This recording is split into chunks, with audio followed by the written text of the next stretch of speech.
Hello,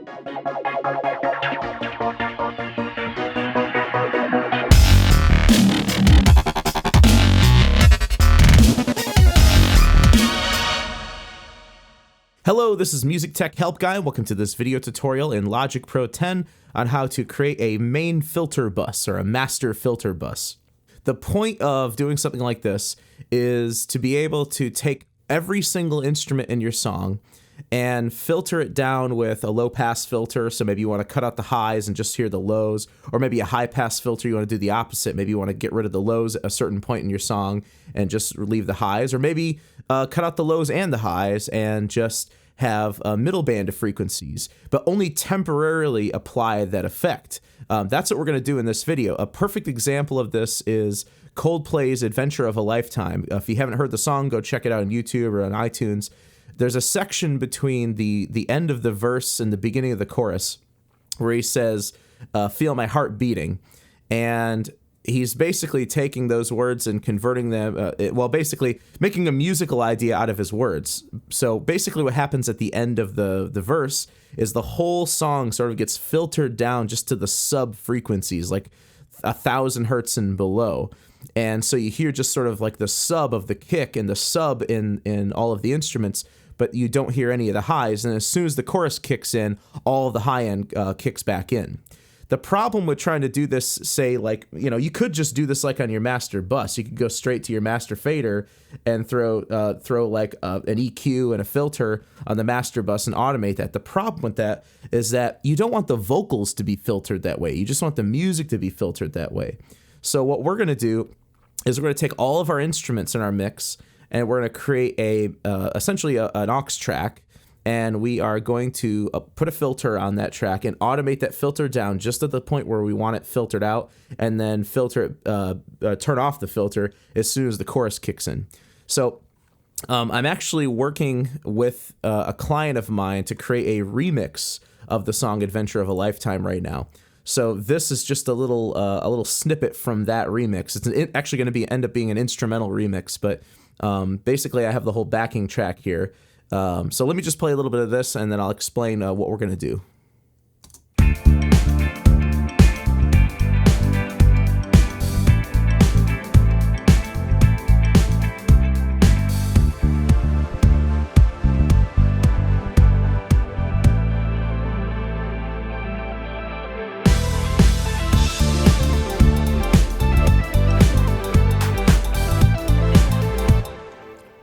All right, so everything over here is the tail end of the verse. Everything over here is the beginning of the chorus. So this little section in between is sort of like a transitional, it's like a transition between the verse and the chorus.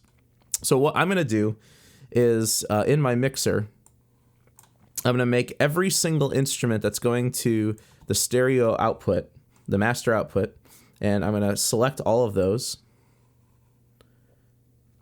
And I'm actually going to send them to a bus instead. So I'm going to click on the Output tab, go to Bus, and choose an empty bus. So I'll choose Bus 4. Now, some of my instruments, like my guitars here, are already going to a bus. They're already going to Bus 3, which is essentially like a guitar bus.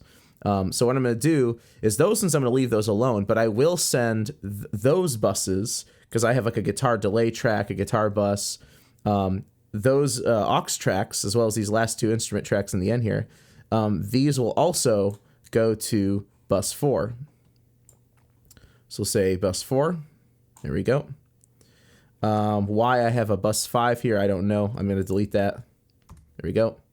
And one of the cool things about Logic is it automatically, when you create a bus on an output or a bus on a send, it actually automatically creates an aux track for you with that bus assignment. So here's our this is going to be our filter bus. So I'm just going to call this filter bus. And what we're going to do is we're going to put an EQ on this, an EQ that has a filter in it. You could easily use the channel EQ in Logic or the linear phase EQ in Logic. I'm actually going to use the HEQ from Waves. Just it's one of my favorite EQs. And so everything in the session is running through this filter bus before we hit the stereo output.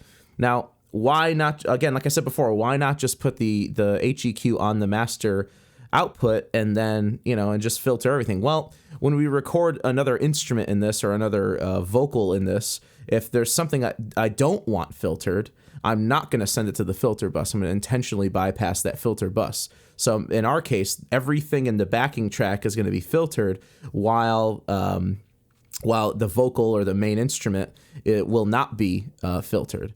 Now, I could, if I really wanted to, I could just choose the instruments that are actually present here in the transition, but who knows how many instruments you have in your song. If you're trying to recreate this effect in your own composition, maybe all of your instruments are in there. So that's just why I'm doing it on everything and not just, these 6 instruments or 6 instruments that are actually in the transition.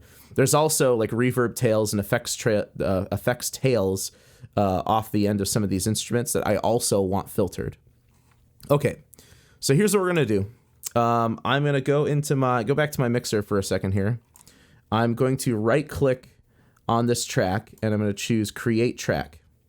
And what this is going to do is it's going to create an actual track out in my session for our filter bus. So I'm going to put that at the top. Let me pull it up or zoom it in a little bit. And in the original song, let me just listen to this one more time.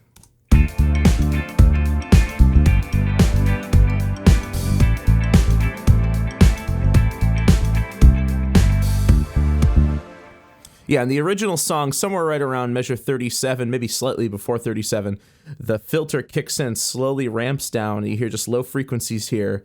And then right when the 2 crash cymbals come in, the da-da, right here, like halfway through measure 41, the filter kicks back in. So that's what we're going to do. We're going to hit A to bring up automation on our filter bus. And we're going to choose the specific element of HEQ that we want to automate. So I'm going to turn off all these other bands. Not that you have to do this. It's habit. I like to do it. Turn on the low pass filter. I'm going to roll the low pass filter all the way up to its highest frequency. I'm going to choose a different circuit, something that's just something that doesn't cut out so much. There we go. Let's move the digital circuit and roll the Q up. So really, we're cutting high frequencies on this track, just in the highest most at the highest most point. We really shouldn't be able to really hear that.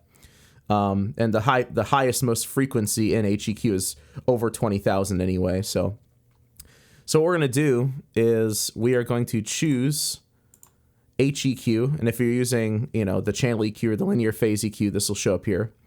And I'm gonna choose the low pass filter. So it should show up as LP. Here it is. Low pass filter frequency. And at measure 37, I'm going to draw in some automation. I'm going to pull this down to about just under 1,000. 931, that sounds good. And then right where those 2 little crash cymbals kick in halfway through measure 41, I'm going to kick the filter out very quickly too. It's going to be right at, and by the way, one thing you can do here that really helps is change your snap mode to like beat, and then make sure that your snap automation is on, because then any automation points that you create will actually snap to the grid. So I want this one to snap right to the grid there. I'm going to create a point. I'm going to turn this on division mode, create a point there. And then another thing we can actually do just to make this a little easier. So we've got our 5 points here. If I pull this down in the middle here, it pulls down both sides, so that makes it a little bit easier. So let's go just under 1,000. I'm going to pull this one over. Actually, I'm going to pull this out. We'll pull this over. There we go. So let's see what this sounds like.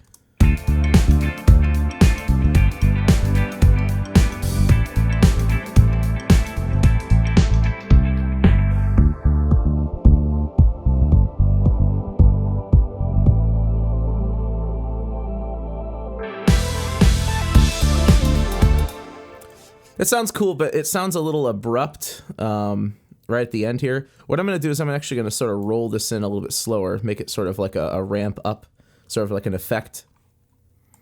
Let's see what that sounds like now.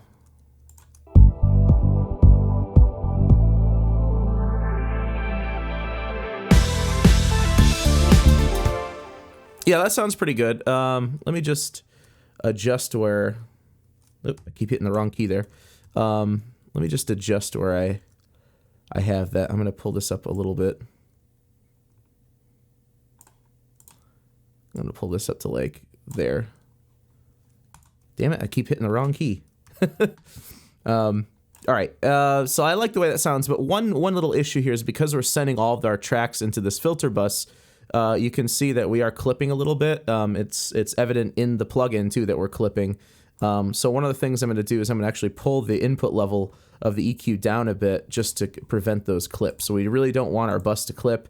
And if we want extra volume, you know, if we lose 2 dB on our filter bus, it's fine. We can make up for that on the master fader. So let's listen to this one more time and see what it sounds like.